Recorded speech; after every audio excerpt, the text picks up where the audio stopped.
I want to ask someone who's not going to like me, but I want to ask them anyway to come forward. Suzanne Garfield, would you come up here, please? Come on. Invited Suzanne to come up here because we exist, really, because of all that this girl does. She does all of our work on the internet, the weekday messages. She puts them out and makes them look so good, well, and edits for me all the time. She is the spark plug behind seeing that everything's going right every Sunday service. And how much do we pay you for this? I've forgotten, but it's a huge psychic it's dollars. A big goose egg, and so as you know, she's a wonderful, wonderful helper. So please let her know that you love her as I do. Thank you. And while I'm giving thanks, I want to give thanks to Maggie McGurk and her husband who show up here and to put our services on YouTube. I thank you especially because I heard from my daughter and my niece, one in Seattle, one in Malibu, and they both watched the service and said how much they enjoyed it. So thank you for making that possible. I wanted to say that in the little red buckets, not only are there prayer slips to put in the prayer box, which is in my house, by the way, you have to come home with me to put it in the prayer box, but I usually take the prayer box home, and so I can work with it through the week. And this is the first week I forgot the prayer box. But it's only because I was so ready to go so early this time, you know, and when you got too much time, you forget everything. So anyway, we have the basket there, and I'll see that your prayer requests for this week get into our prayer box.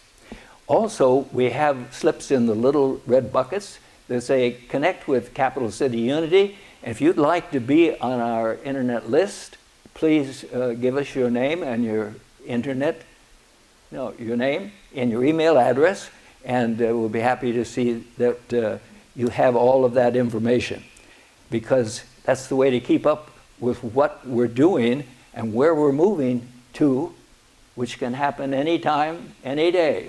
We never know what God has, because God works in wondrous ways, because we look with wonder at that which is before us. Miracle follows miracle, and wonders never cease. You know, I forgot to share something with you in our announcement period, and I want to share it, because from time to time I learn things, and I think, I wonder if, I feel so dumb when I learn it. I said, I should know that. I wonder if everybody knows that. So I have to come and find out if I'm the only one that doesn't know this. So I'm going to take a moment to ask you, what's the biggest island in the world? How many of you think you know the biggest island in the world? Well, we've got 4 hands. Good for you. I won't test you to see if you do know the right one or not, but it's a land we've all heard of, but I didn't know. I never even thought of it as an island. And it's Greenland. Greenland is the biggest island in the world. Australia is actually a bigger island, but it's actually listed as a continent, so it doesn't qualify as an island. So Greenland is the biggest island in the world, and it's covered 80% of it. Did you get that, Marty? He got it. Okay. He got it. Did you get it, sir, in the back there? Or we have one honest one in the family. Anyway, quickly, let me go through this. Iceland is covered by an ice sheet. 80% of this big island is covered with an ice sheet. The ice sheet is so big that at the center of the island it goes in, becomes concave because of the weight of this sheet of ice. It is also interesting that there are only 57,000 people that live in this huge island, and they live in a few open areas around it. There are only 90 miles of roadway on the island, and only 40 of them are paved. It is part of the Danish kingdom, and they exercise home rule. Now, I was so interested. I don't forget how I got involved in that, but I was so interested to learn that, and I thought, all my life I've heard of Greenland, but I didn't know any of those facts about it. So I had to share it with you. But I'm going to talk now about something that you do know a heck of a lot about. You know, when I looked on Monday, I always look at what I'm going to be talking about the next week. And I looked at what I had put down to talk about, and it said, a question of time. And I thought, well, I thought that month was about unity fundamentals. Time isn't one of unity's fundamentals. Why did I come up with that? And it finally came to me. I guess that popped out because I thought I really don't have enough time to talk about all the unity fundamentals in 1 month. So that led me to say, I'm going to give you just 2 and possibly 3 other unity fundamentals that we need to be conscious of as unity students. And I said earlier that I knew that you could relate to the topic that I want to begin with as one of those fundamentals, because I want to talk to you about sin.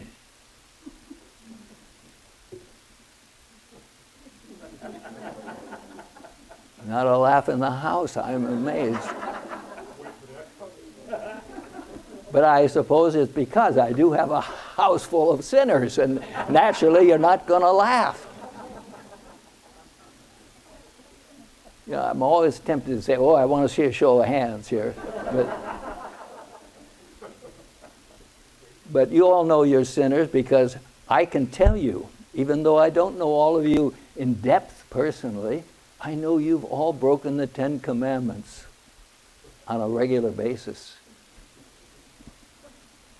One over here. Look at him in that blue shirt. He looks like an angel. But he told me that last week, he told me that next week he has to leave us because he's got to go somewhere and play golf on the Sabbath. On the Sabbath. Anyway, if you know the 10 Commandments, there are a number of them that probably every one of us breaks on a fairly regular basis.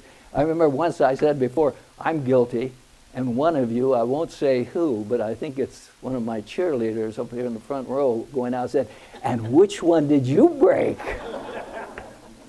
I don't know why they asked that question, but they did. We've talked about the fact that the church, the traditional fundamentalist church, says that because we are all children, we've all inherited from our original parent, Adam. And that therefore, because Adam sinned, we are all children of sin. The unity answer to that is, you're right. We're all sinners. Because in unity, we use the term that the word sin actually comes from, which is an old archery term, which means missing the mark. And so I love the fact that in most cases of the fundamentals of the Christian church, unity is in total agreement in terms of the terms, but how we understand the terms is different. So the church in general might adhere to the thought that we are all sinners because we're violating the commandments and because we're children of Adam. But in unity we say we're all sinners because there is a potential within every one of us. And God has placed his own spirit, its own spirit, within each one of us. And our work in our life is to develop that potential. And that potential is so magnificent. And we know that because we say that Jesus is the exemplifier of what that potential could be. The depths of love, the depths of wisdom, the depths of authority and dominion, compassion, all the things that we relate to Jesus. And in terms of that potential, we all fall short all the time. And that isn't to belittle any of us. It's just we're heading for a Super Bowl. We've got a big target ahead of all of us. And so it is not out of order to say, in that sense, we're all sinners. The real question is, though, how are you punished for falling short? Are you punished, as the traditional church has said, You can be punished because of your sins, violating the Ten Commandments, or just any of your sinful ways, that you can be punished by God. And in unity we say, absolutely impossible, because God is, by nature, absolute good, absolute love, and God never can violate his own being, and so you are never judged by God. You can sin day and night, play golf 7 days a week on the Sabbath, and you will never get out of favor with God. Do you know that? Well, it's something I have found you really got to work into, because some of us carry things that we did, in quotes, that we feel are wrong, and we carry them for a long time because we really feel something is judging us and working against us. And who else is there besides ourselves who could be working against us or causing something negative to happen? And we say, well, I guess it caught up with me finally, what I did. Who else could that be but God? You and I know it can't be God, because God is absolute love, as I just said. And I relate that to, every once in a while, some person does something that is horrendous, and it's in the news. Maybe they've, one of those people that have killed 18, 20 people. Today we see that too often. But when you see the mother interviewed, you don't see the mother saying, I hate my son. I hope we get even with him. I just think what he's done is awful. I've never heard a mother of the worst characters say that. I've heard mothers say, I don't understand how my son did that. It wasn't in our family. I don't know how he did it. But you never hear the mother say, I don't like him or won't ever love him. She'll love him to the end. Why? She can't help herself, because that child is part of her being. So I think of that when I think of the fact that God can never judge you. And none of us need to ever fall asleep thinking, I've let you down, God. Because God isn't holding you in anything but total love every moment of your being.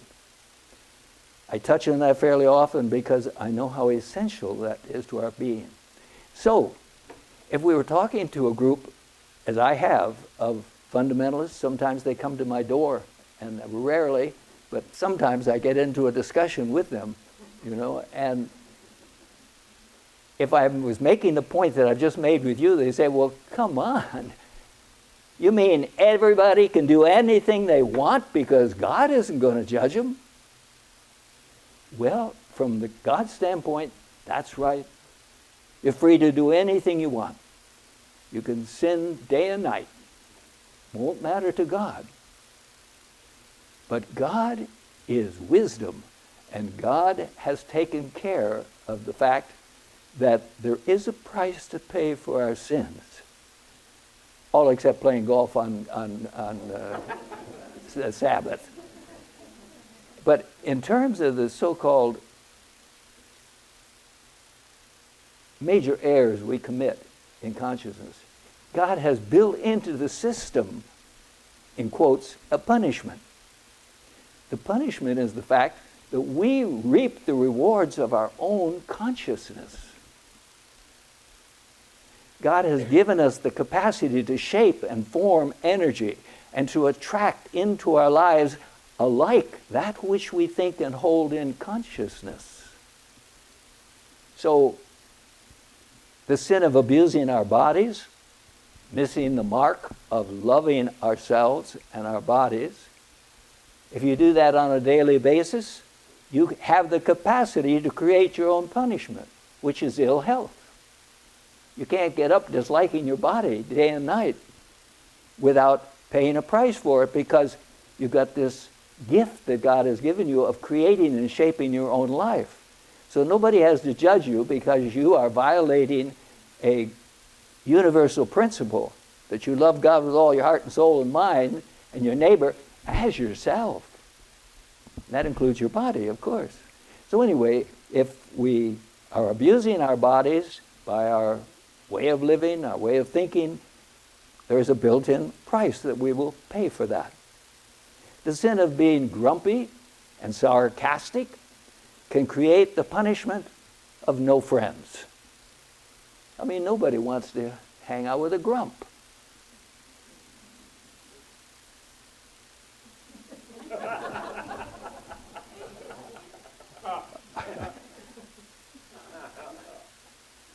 I won't go there. I was about to go with something. I won't go there. Nobody wants to hang out with a grump or somebody that's sarcastic all the time. So anyway, you build in your own punishment just because you choose to use your consciousness that way. The sin of lying can create situations of being lied to or other forms of dishonesty. Can't help but work any other way because you are in charge. God has given us this great gift of creating your own life and creating your own rewards and your own punishments. I know we don't like that word punishment. At least I find myself saying, I wish I could think of another word. Your own negative results. How's that? Your own negative results come from carrying negative habits of mind. So God doesn't have to have a system where God has to watch over you all the time and straighten you out when you go awry. It's all built into the system. Sexual promiscuity can invite an inability to know a true heart relationship. And I think we can all relate to that. In all cases, it is not a one-time or a rare violation of the Ten Commandments to cause us to pay the price.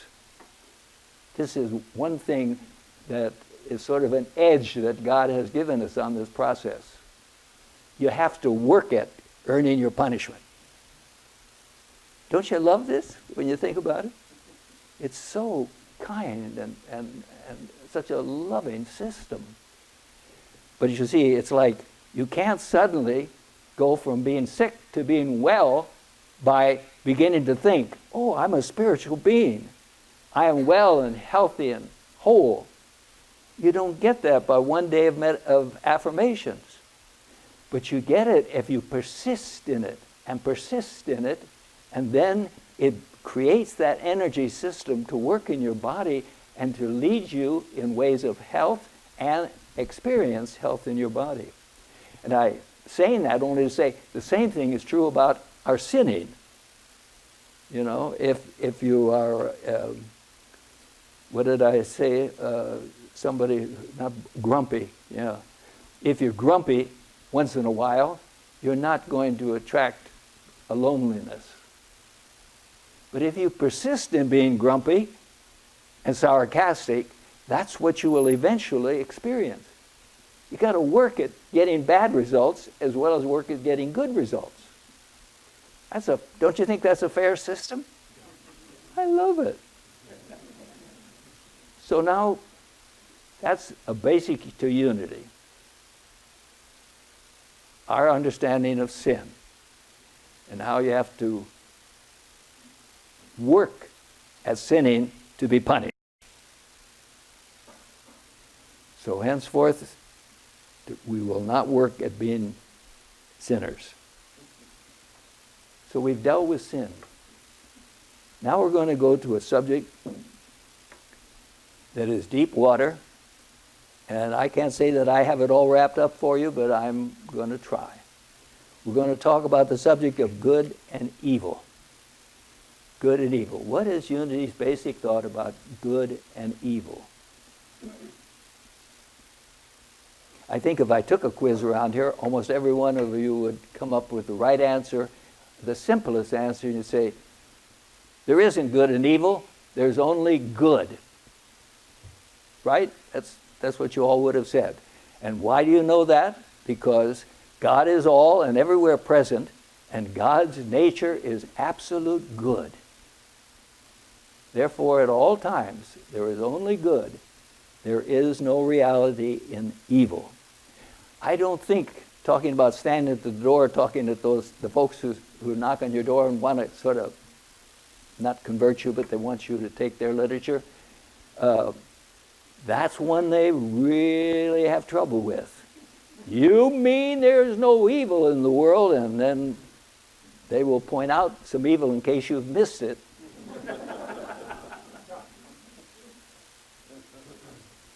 And the world in general has a definite conviction that there is good and there is evil. Some of you may remember a very moving talk at the time that President Bush gave after the bombing of the towers in New York City. And he started by saying, evil is real. And everybody knew what he meant. Nothing was more shocking in terms of how can people do this, to see those planes flying right into those towers, you know. And so, as I say, when unity comes along and says there is only good, it's a challenging thought. Well, it goes back again to our basics that we just talked about in terms of God's existence in our lives. God is the absolute fundamental presence and being of all life. And we humans, as a projection of his own spirit, are in the process of working out our potential.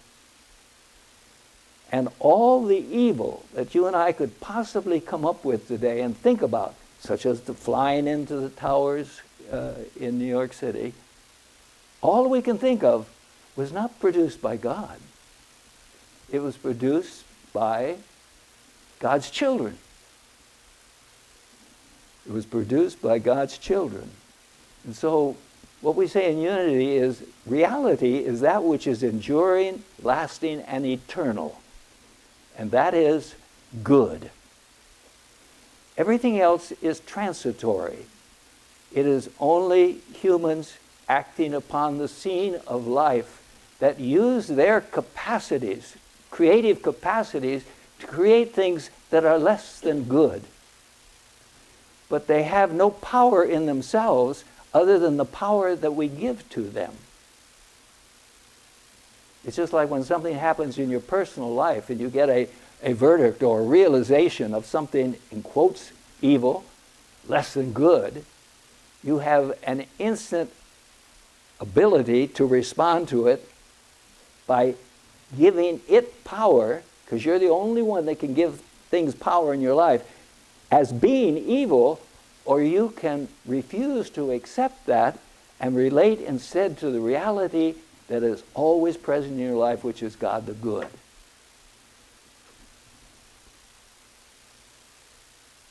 What I've just said to you is so important now, and I don't often like to get involved in what's going on in our world around us in the realm of politics, for instance, but for most of us in this room who have lived long enough know there has never been a time like today. And we can laugh about it, but it's incredibly deep and has all the appearances of a evil, a negative, less than good. Less than good. So, what is our reaction? As a unity student, we have to say, there is only one reality in my life, and I declare it for my nation, and that is, there's only God the good. Everything done by humans is transitory and changeable, and it will change according to the consciousness of the people. I saw, this isn't in my notes, but I can't help but share it. I saw an interview of somebody who had sat with a group of people in North Carolina, and they were mixed, Republicans, Democrats, and all the rest, and invited them to give their responses about what they were feeling about the candidates, etc., and they were feeling what you probably are all feeling too, one of total can't believe what's happening and all. And they said, well, what do you want? And when they talked about what they wanted in candidates, what they wanted for the country, those values were so wonderful. And they were all the same. Republicans, Democrats, we're all carrying in our hearts the same vision of the good that we want, because it is natural for us in the depths of our being to know what good really is. And I bring that into this picture only because if we hold to this truth, and I have enough faith in the American people to think that we will hold to that truth, that energy will move through this situation to bring forth a greater good. Because sometimes the only way you learn is to experience something that's not what you desire. All these things pop in my head, and I can't let them go. I saw a commentator talking about the Notre Dame football game. Never watched football, but I just happened to be watching it. Anyway, he's talking about the Notre Dame quarterback. And he was saying, he started out the season, and he said he couldn't lead his ends. He would miss them with his passes. And he said he was always taking too long to pass, etc. But they said, this boy has really learned from his mistakes that he made. And then he showed him in the latest game, and this kid was just hitting it bang, bang, every time. That's the way of life when somebody does not surrender to the negative experiences they're having, but affirms, I'm going to use this to get better. And so as we go into this situation in our political life, geez, I haven't even got through the second fundamental here.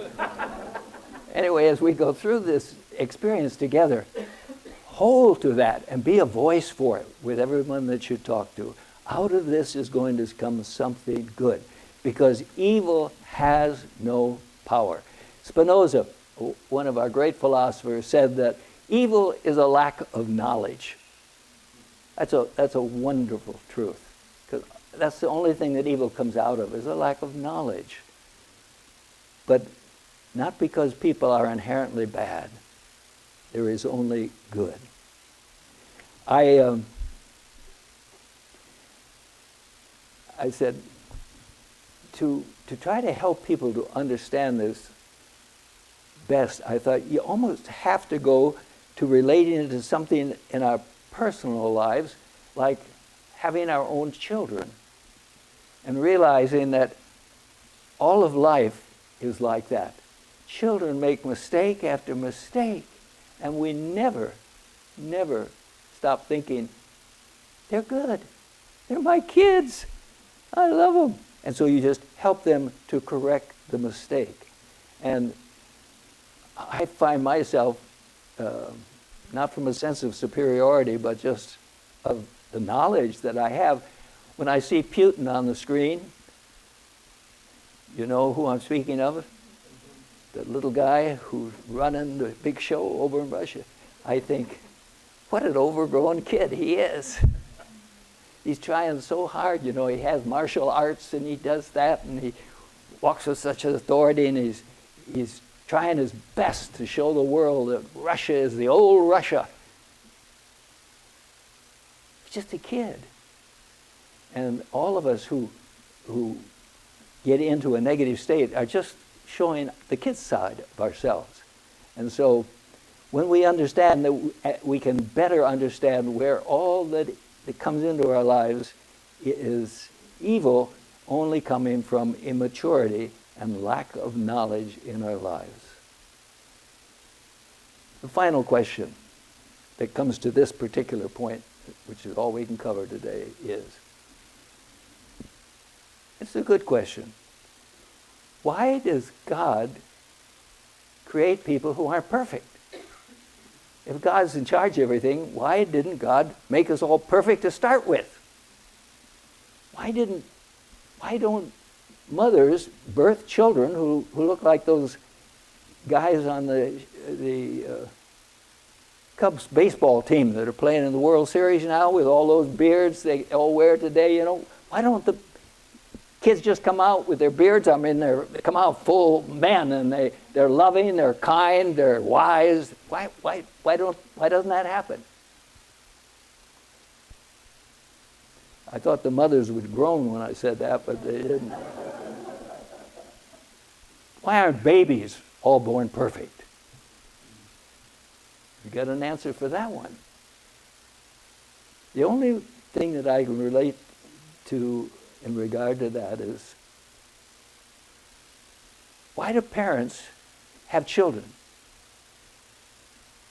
For those of you who have children, why do you have children? Now, I know there are a lot that show up by accident. But there are a lot that come with definite thought and planning. Why do you do that? You do that with the thought of knowing how wonderful it will be to love your own, but also to enrich your life and expand it by their uniqueness. Because you never wonder, will they be a minister? Heaven forbid. Will they be a doctor?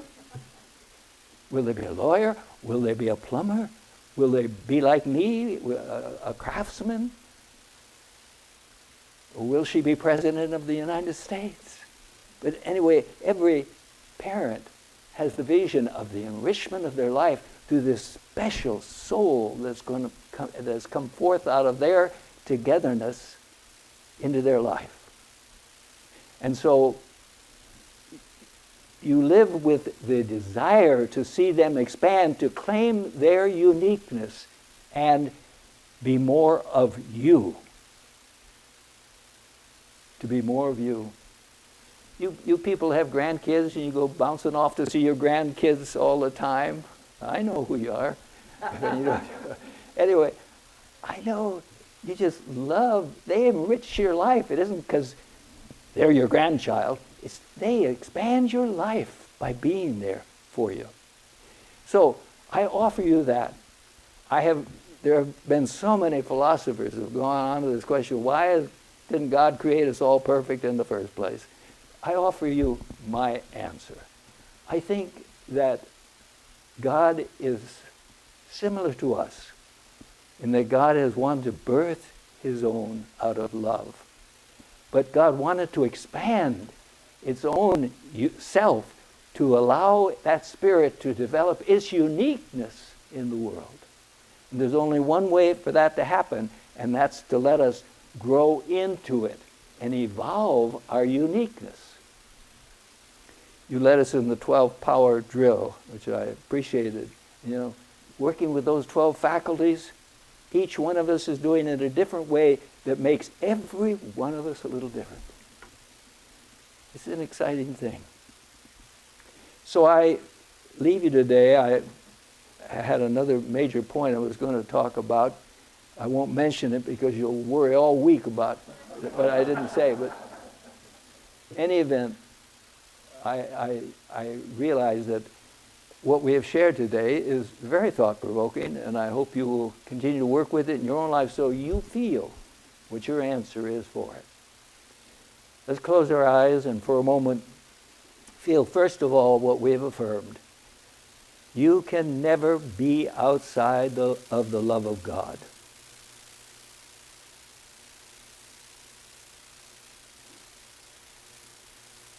You have only to release every mistake, every false action, everything of your past. You have only to release it to be free from it.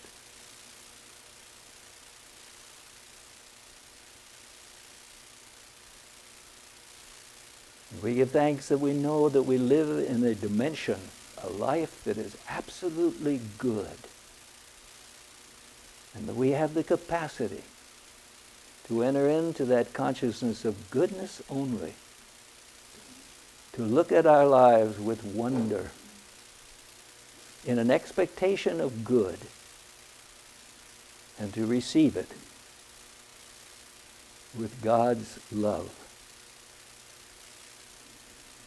And, O blessed presence, we give thanks for the wonder of what it is we learn of our relationship to you,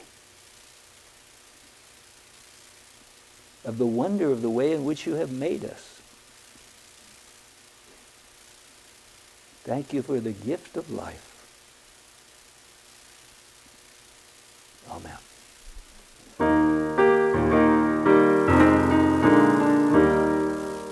Love is the only power. Love is the only way. Love, love, our love. See our circle grow. Love is the only power. Love is the only way. Love, love, our love. See our circle grow. Love is the only power. Love is the only way. Love, love, our love. See our circle grow. And as you go forth, may you know that the light of God surrounds you. The love of God enfolds you. The power of God protects you. And the presence of God watches over you. Wherever you are, God is. Amen.